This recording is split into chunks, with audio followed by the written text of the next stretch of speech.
I think we had gotten to basically around here. Let's put this down at the bottom. So we had, so we were talking about NMR spectroscopy and the basic premise. So the energy ranges that we're looking for here is the energy to change the spin of a nuclei. So this is way down in the radio range. So it's very low energy, and only certain nuclei are active. In particular, the one that we're most interested in, this would be proton. So NMR active nuclei will have a nuclear spin quantum number I, and there will be a certain number of spin states based upon this value. So with protons, it's 1/2. So there will be 2 times 1/2, which is 1 plus 1 spin states. And so with proton NMR, this would be a plus 1/2 versus minus 1/2 spin state. So these little spinning nuclei, in the absence of a magnetic field, will be degenerate. So their energy levels will be the same, and there'll be basically no alignment with anything. The spins will be completely random. But once you put them in a applied magnetic field, so inside a big magnet, they can either align with the field or they can align opposed to the field. And there will be a drawings. When you do this,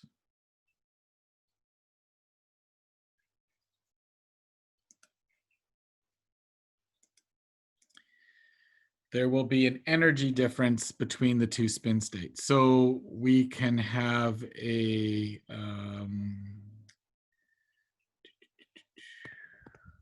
there'll be an energy difference here. Energy equals Planck's constant times some frequency.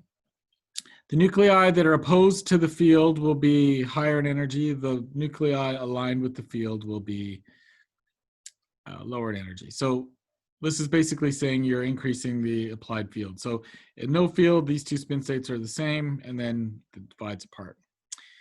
And so if you've got a nuclei in the low spin state and you hit it with just the right amount of energy, it'll be promoted to the higher spin state, and it'll be reversed, so it'll spin flip. And depending upon the type of spectrometer which is used, you will either detect this promotion or you will detect the energy that is released when this, because when this flops back down to the low spin state, it's going to release a packet of energy which equals that difference. So it depends upon the type of spectrometer that we're using. So this is basically the process of resonance, going from the low spin state to the high spin state. Let's clear all those drawings. Stop that. And go to the next slide. So the difference in energy, I think this is, okay, there's a question.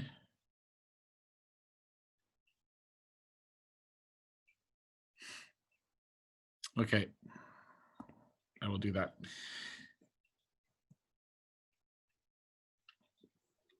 So the difference in energy between these 2 spin states will be larger depending upon the magnetic field that is used. So, when you increase the magnetic field, the energy difference between these 2 spin states will be higher. So this becomes important when we're talking about the strength of the magnet which is used to run the NMR. We're going to get better resolution when we've got a larger energy difference between the 2 spin states. Now, this energy difference is also dependent upon the type of nuclei which is used. And so I think this is basically where we got to last class. It's the magneto-gyric ratio. the larger this value, so we're comparing everything to hydrogen here. So this magnetic field with the increasing at 60 megahertz, when you've got a gyromagnetic ratio of this value, it's 60 megahertz for a proton. A carbon, the equivalent, because this value is basically 1/4 of this, 1/4 approximately, the energy difference for the carbon is basically 1/4, so it's down here. So the this physical property of the nuclei, the magnetogyric ratio, is important for this this energy difference. So when it's lower, like it is for carbon, the energy gap will be smaller. So protons and fluorines have got the very large values, so they're very similar. Carbon is 1/4. Phosphorus is basically, it's almost double that of carbon. About 1/3 of that of the proton, so it'd be somewhere in here, in the similar magnetic field. So those are just some things to keep in mind. But this is basically, I think, where we got to. So what we'll do next is talk about the whole mechanism of resonance and this type of thing. Now, so you've got your nuclei, and when you put it in a magnetic field, it's going to align with the field or opposed to the field. Now, one of the points which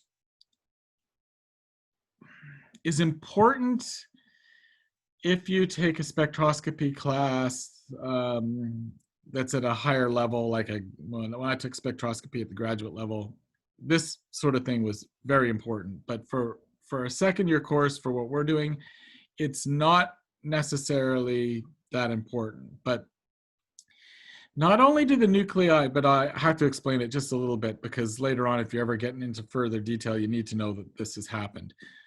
So not only do the nuclei align with the field or opposed to the field, but they actually process around a point, much like a planet would, or a spinning top. And this precession has got a certain angular frequency associated with it, and that's called the Larmor frequency. And this frequency matches that of the spectrometer. So it's directly proportional to the strength of the applied field. So if you're using a 60 megahertz magnet, this frequency would be 60 megahertz. So it's basically spinning like a little top here.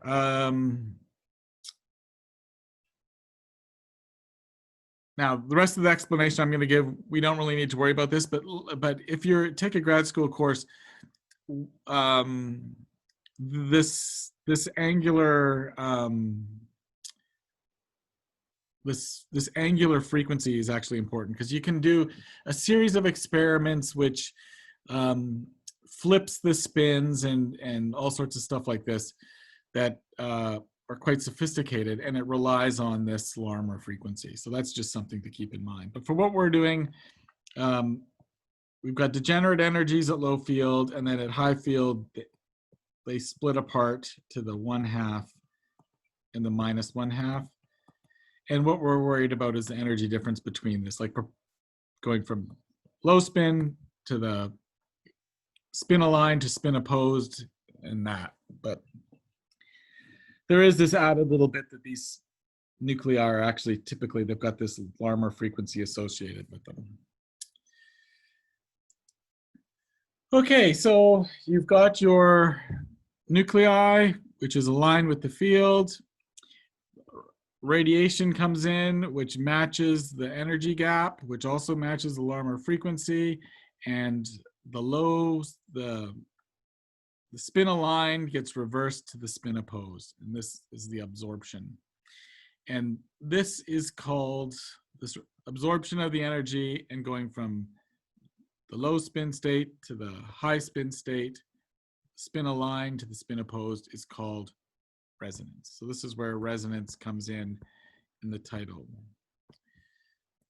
Nuclear magnetic resonance, or magnetic resonance imaging, for if you're in a big MRI machine.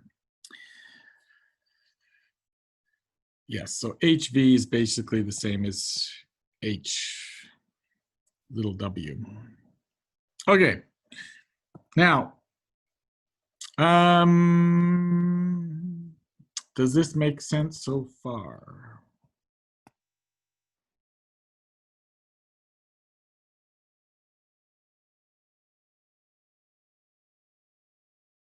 I will take that as a yes. Okay, so there's a couple of little points to point out at the end here. So if you had, so remember at the start, all of our nuclei were randomly, they're all random in the absence of an applied field. Then you put them in an applied field, B0, and they either align with the field or they align opposed to the field. The aligning with the field is low energy, and the aligning opposed to the field is high energy.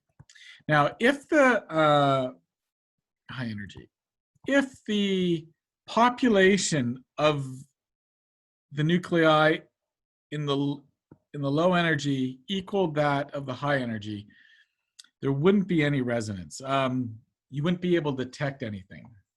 So you need excess population of spins,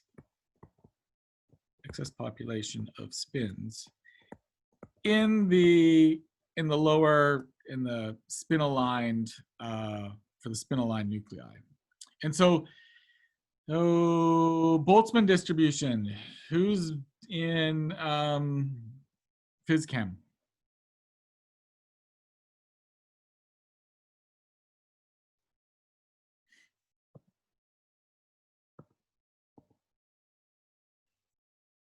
Okay, so have you guys talked about the Boltzmann distribution yet?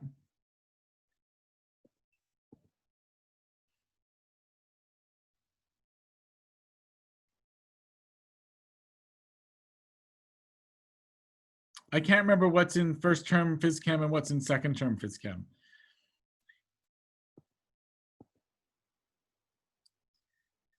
Okay, well, you get to come across this later on in life, so that'll be something that you get to enjoy later on.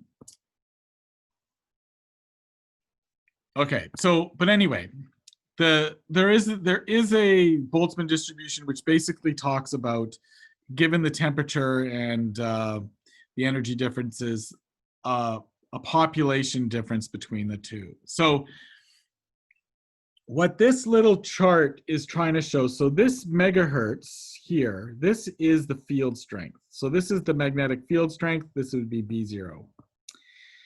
And there is this bottom level is basically showing the excess population in the lower spin state. So this should be, I think I might have these things reversed by mistake. But anyway, so at 60 megahertz, there is an excess population of, say, 9 nuclei. At 600 megahertz, it's 96, and at like 300 megahertz, it's 48. So what this also basically is showing is that just as with regards to this energy difference, when you increase the applied field, the magnetic field, the magnet that we're going to use, this energy gap gets better. And that energy gap getting larger is good for the resolution of the spectra. So that's one point of advantage for doing it. The other thing which is good is that you're increasing the number of nuclei in the low spin state as well. So as this number gets higher, this excess population goes up, and that's going to help with the detection of the whole process. So running spectra at a higher spin, at a higher magnetic field is helpful. So And there's a interesting, and we're going to do this in one of our experiments. When the populations are equal, we call this saturation, and no signal will be detected. And so the common cause of saturation is if the power you're using for your radio frequency is too high. So in one of the experiments we are going to do in carbon NMR, we are going to make sure that all of the hydrogens are constantly flipping between the high and low spin state by providing excess radiation to them.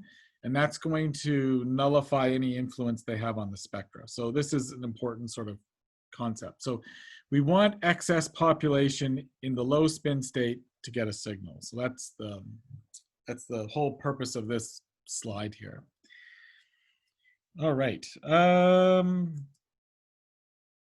Now, the final little bit is that if every proton had the same resonance, so the same HV, the same energy gap, this technique would be basically useless because every proton would be resonating at exactly the same frequency. So there are little, you can change the, so you can change the frequency which, or the, that a proton will resonate at. This is dependent upon the electrons that are basically surrounding that proton. You can say to you can say, well, wait a second, each proton's got 2 protons in a bond. But depending upon what that bond is attached to, the electron density around the proton can vary. So this is what we're looking at. So let's just pretend that this is a this little diagram here. This is a proton, and so it is a charged species, right? It's got a positive charge. And what can happen is because it generates its own little magnetic field. So this is what these lines are supposed to be showing, that this spinning proton is generating its own magnetic field based upon the right-hand rule in physics. And the field that's being generated by the circulation of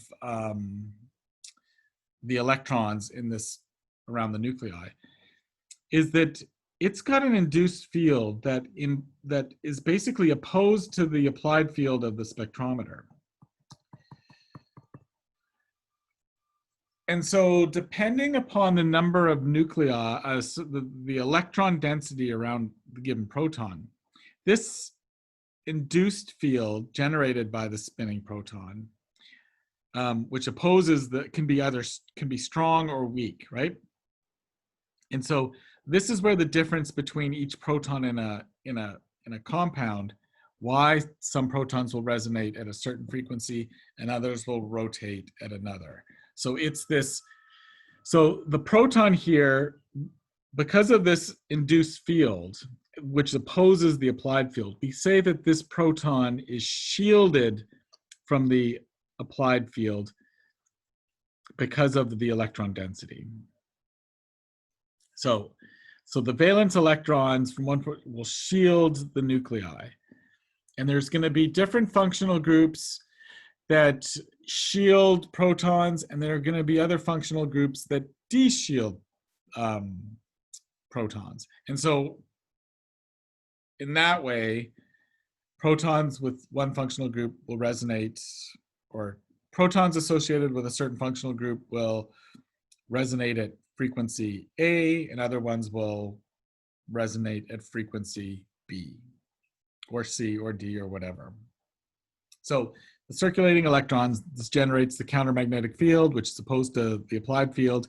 And this is what we call diamagnetic shielding, or diamagnetic anisotropy. So The more electron density, the more shielding of the nuclei. This is the key point here. More electron density, the more shielding you get. Okay, let me just, my other computer is going, let me just turn this off.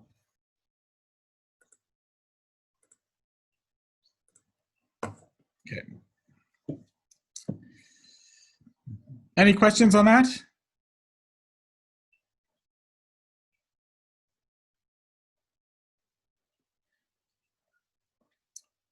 I'll take that as a no.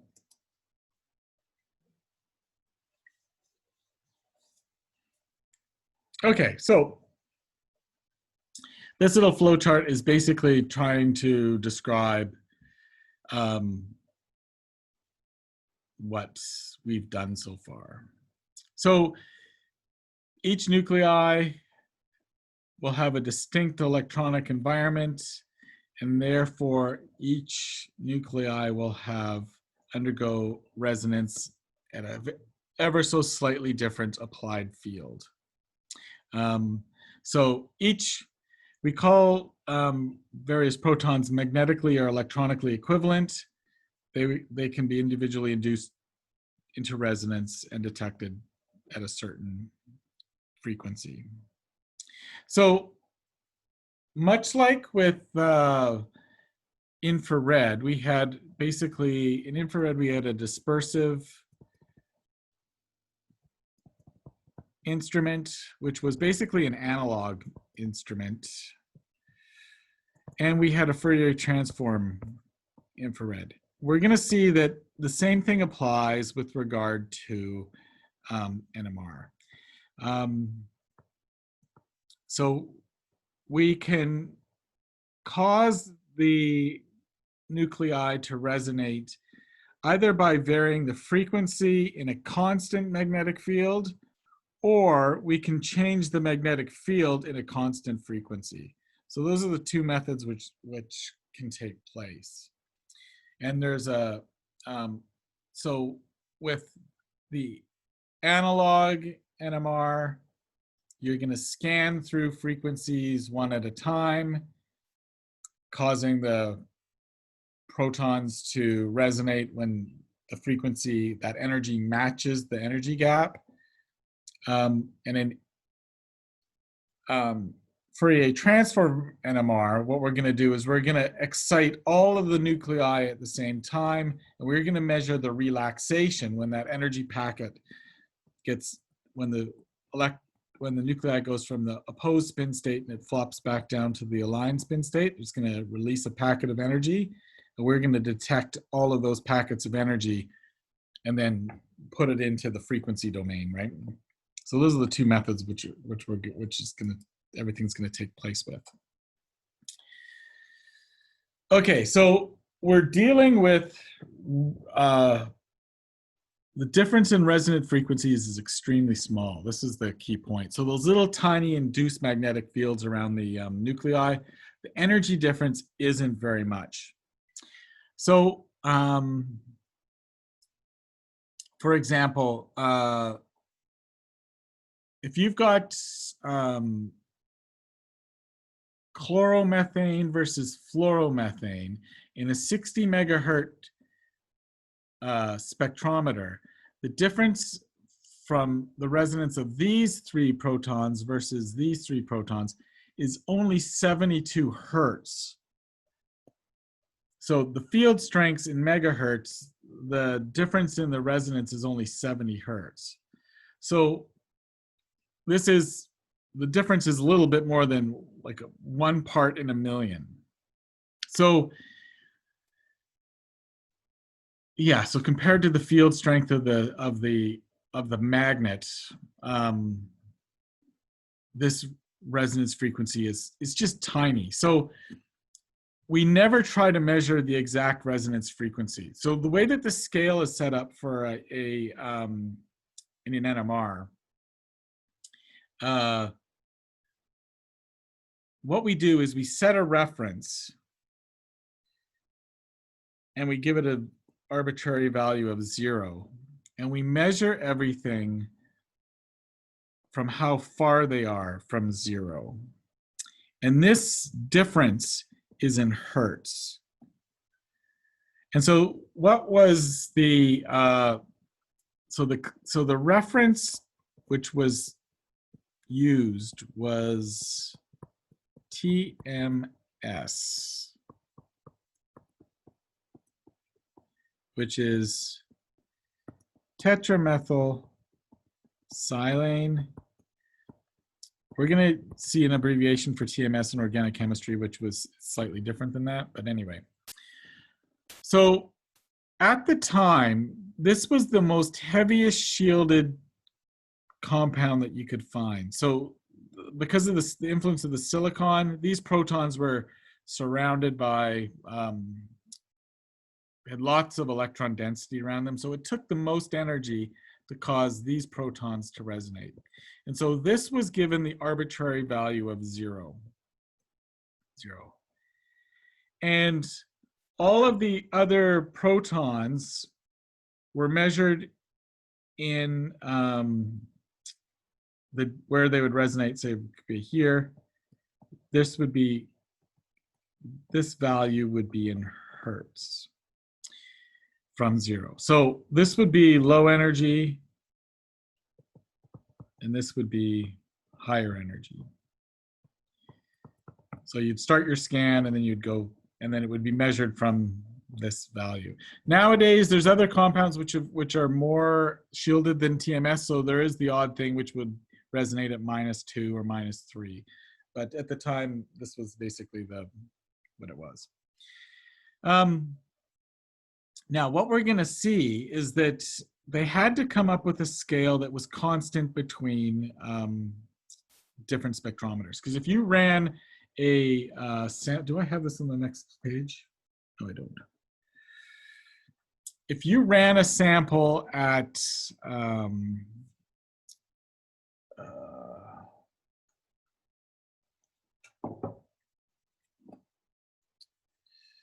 let me see if I can share something different.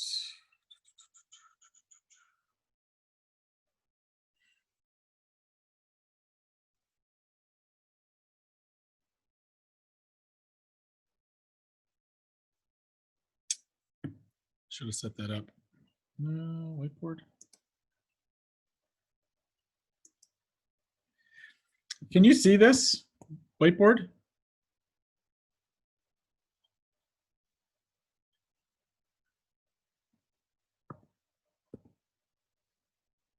Okay, I got a yes. Okay, so let's see here.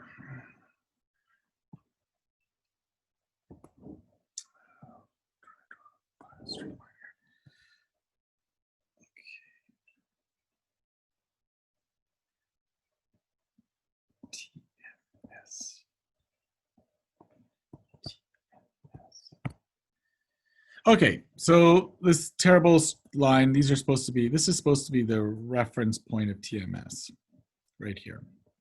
So you start your scan at the low energy here, and you scan towards, so this is the de-shielded zone. And this is the heavily shielded.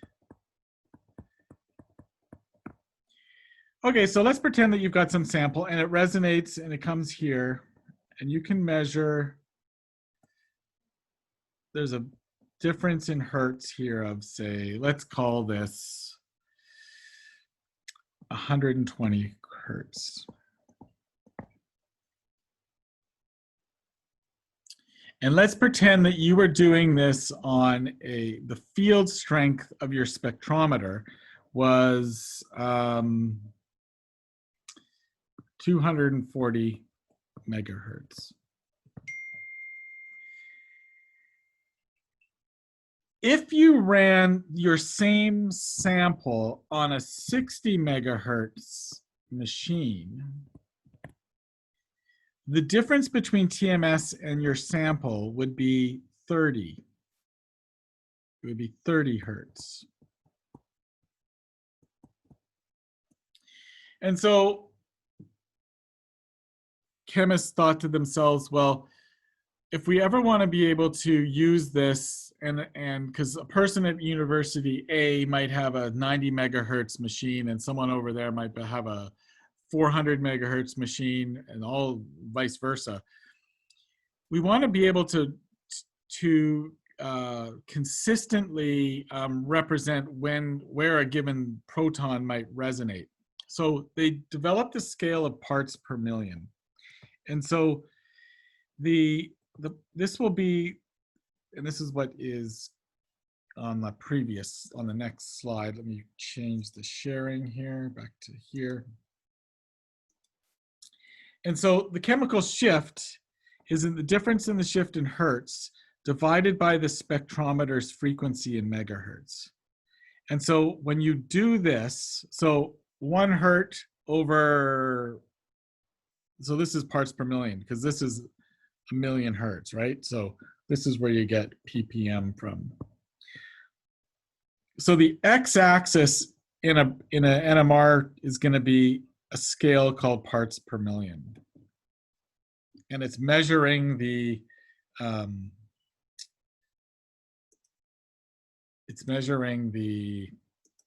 difference between.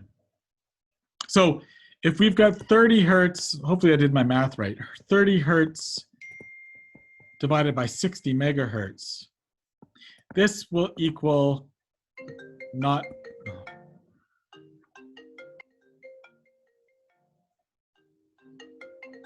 this will equal 0.5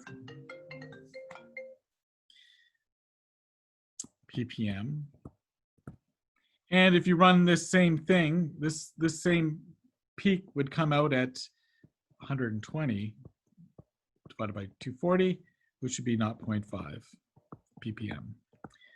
So when you're reporting that frequency, it's consistent and it doesn't matter which spectrometer you're using. We know that this peak should show up at half a ppm.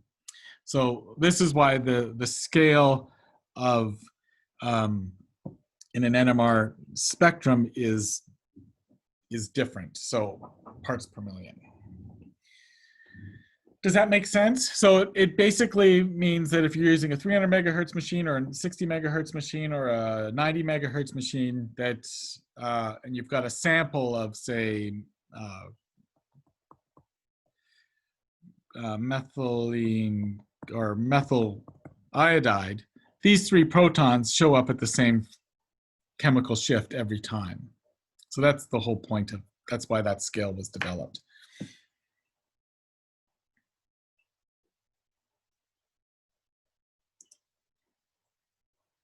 Let's go back to this mess over here. All right, so yeah, so it scans from low energy to higher energy. So the next bit, which I've got, is just a couple of schematics of the 2 different types of spectrometers. So here is what we would call a continuous wave, basically the scheme out of a continuous wave spectrometer. We've got one of these in the little spectroscopy lab on the 4th floor. These were old solid iron magnets, electromagnets. And so they've got basically there's a limitation on what the field strength you can get out of a solid iron magnet. So you've got a radio frequency, which is basically operating at 60 megahertz. And what you do in this case is you've got your sample, and and it's placed in this magnet, and there's a whole bunch of little coils which surround your sample. Often the devices are set up so your sample will spin. And you can apply a variable magnetic field, and you can induce the nuclei to resonate, which will be detected with your radio frequency detector, and then this will be outputted to your recorder. And so in these types of experiments, you would have a you'd literally have, like if you go into the lab, there's basically a table which you put your piece of paper on, and then there's a little plotting pen, which will just, you start it, it'll start at the low frequency and stop that. When it resonates, it'll just be induced. You'll see a signal and it goes along, and you'll see another signal, and it just basically, and you have to make sure that your paper's aligned in the appropriate place on the table, so it's the right, and then you'll get your reference, which is TMS, and TMS will be set at exactly 0 ppm.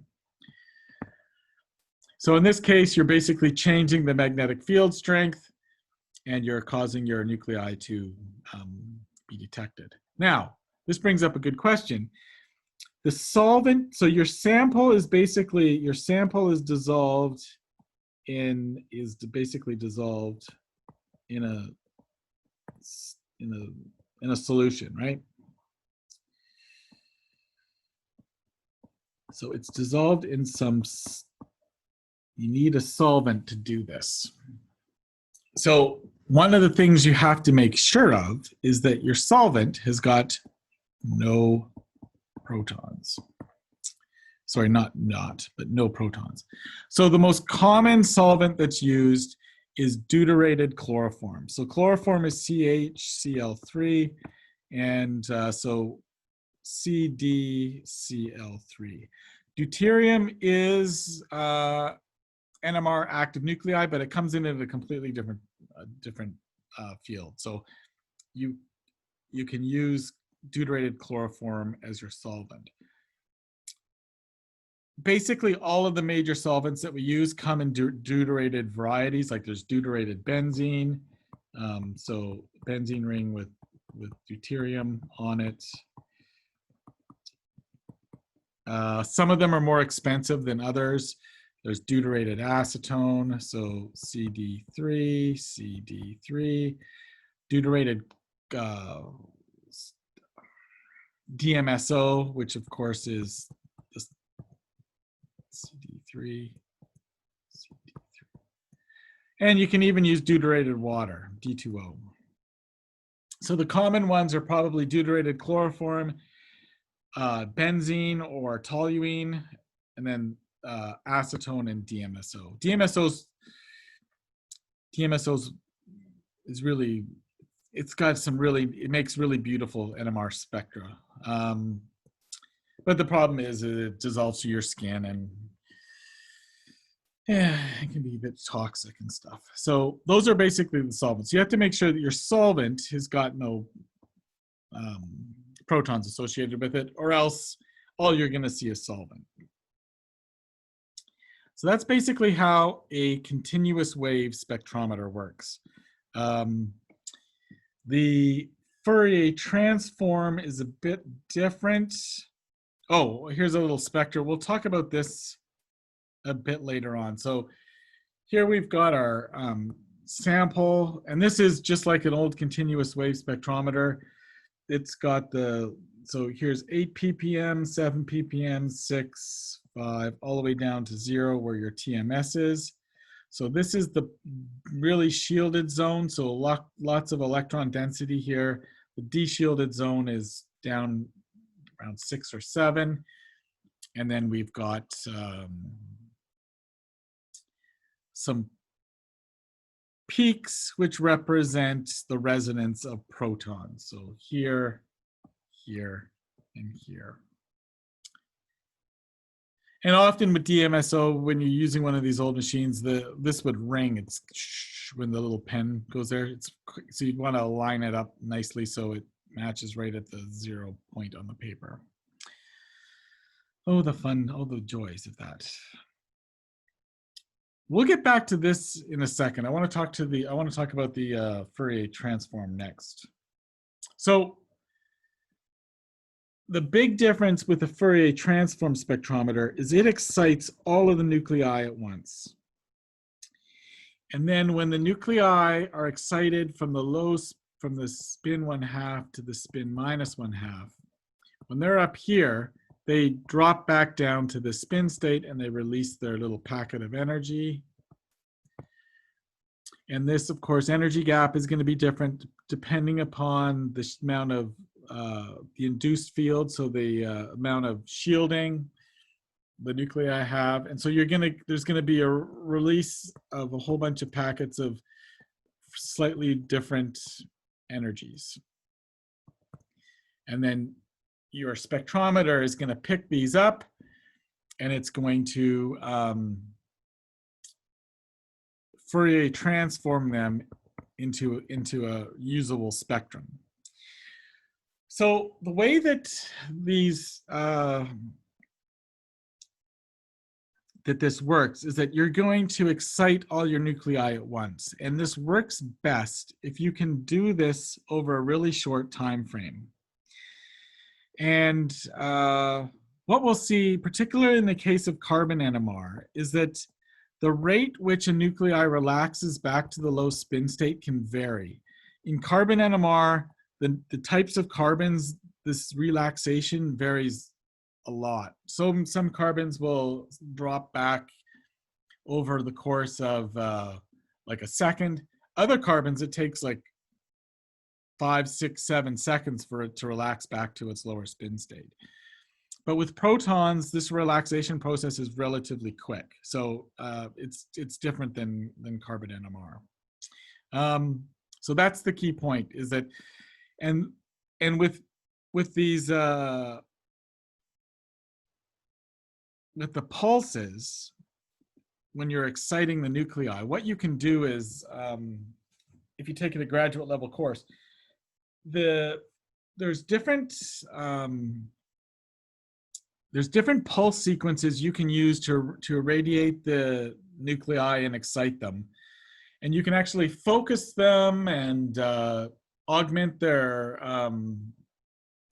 the strength of them or the number of spins in that population. There's a whole series of really fascinating experiments you can do, and this all depends upon the pulse sequence and the angle which the nuclei are irradiated at. So that's really outside this what we're really talking about. The key point to this is that in a Fourier transform NMR, all the nuclei are irradiated at once, excited at once, and you're retrieving the little packets of energy.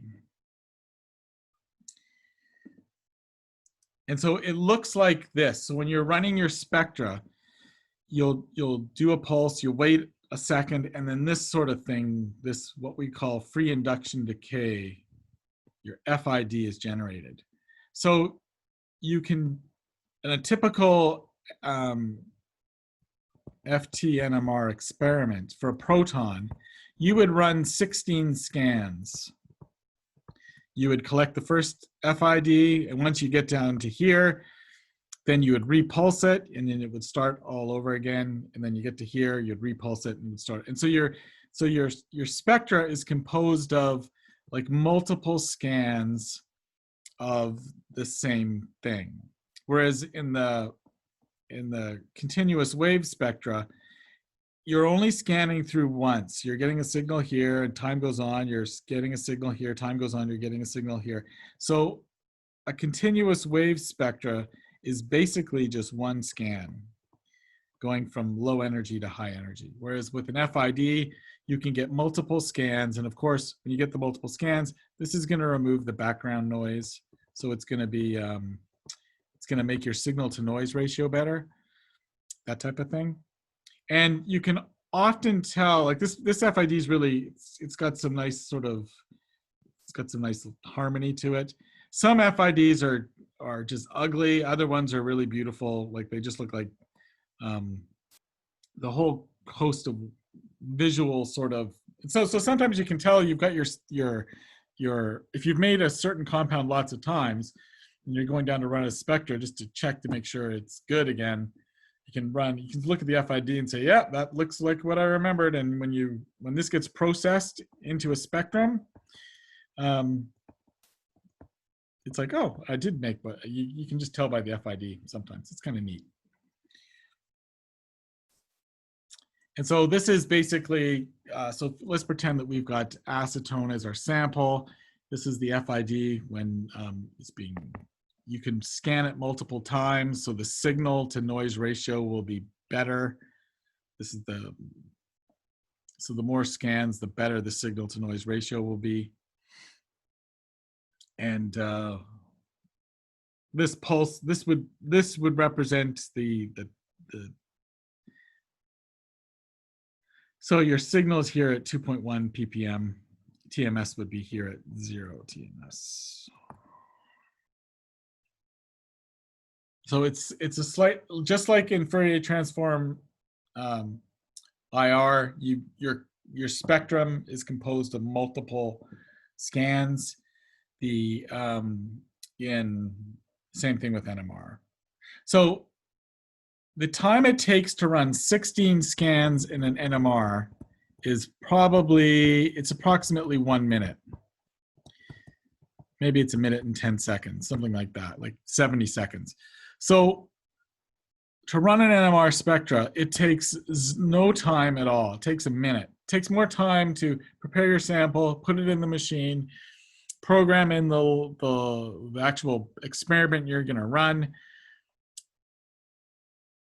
It takes more time to process the data when it's over than it actually takes to run the spectra. It's a super fast technique, and the proton NMR gives you all sorts of information. That's why organic chemists just love it, because it gives you the most amount of information, and it's a routine, simple little experiment to run. So that's a really nice part of it. So at BU, we've got a Fourier transform NMR as well. This is located on the 2nd floor in the physics department, and it is what is it? It's a 300 megahertz machine. So we've got a 90 megahertz machine upstairs in the little solid core magnet one, and we've got a 300 megahertz superconducting magnet. So with these Fourier transform, well, actually I shouldn't say that. With the high field spectrometers, these are superconducting magnets, so they require the use of liquid nitrogen and liquid helium. So liquid helium to keep the superconducting magnet going, because this has got like a boiling point of, like, I don't know, 5 Kelvin or something like this, and liquid nitrogen to use to keep the liquid helium cold so it can do its thing. So these things are high maintenance. Every week we have to put in liquid nitrogen into the magnet to keep the liquid helium cold. And once every 6 months or so, we've got to refill the magnet with liquid helium, or else bad things tend to happen. So so they're a bit more high maintenance than a iron core magnet.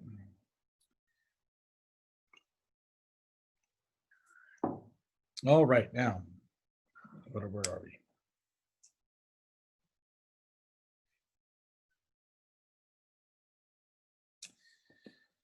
Okay, so it's 12:30. What we'll do next is we're going to talk about the spectrum itself and all of the things associated with that. So typically the 2-hour class is it's a bit hard to focus for 2 hours if we don't have a little break. So that's what I'm proposing we do right now. It's 12:30. So if you want to come back in 7 minutes or so, we'll fire her up again and do the second half of the class, unless there is a immediate question.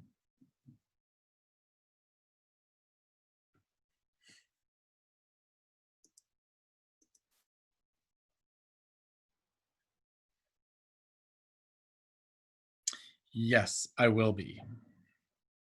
So I have recorded this, so I'm gonna record it and I'll post it on, like, think it was Brock, you asked me to post the mass spec stuff. I did get all that done yesterday. So once this is over, I'll post the rest of this onto the top hat later. So what we'll do this, so someone in the meantime, if you go into Moodle, there should be a correlation table. I'll check that next for NMR. So just like with mass spec, or just like with infrared, we had correlation tables for functional groups where you find them when we find them, where we find them in infrared. The same thing we'll have with NMR. The new assignment's due next Friday, I believe. Okay, so let's take a 5-minute break and then we can reconvene. I'm gonna get a new, actually what I'll do is I'll stop this recording and I'll record a new one right afterwards.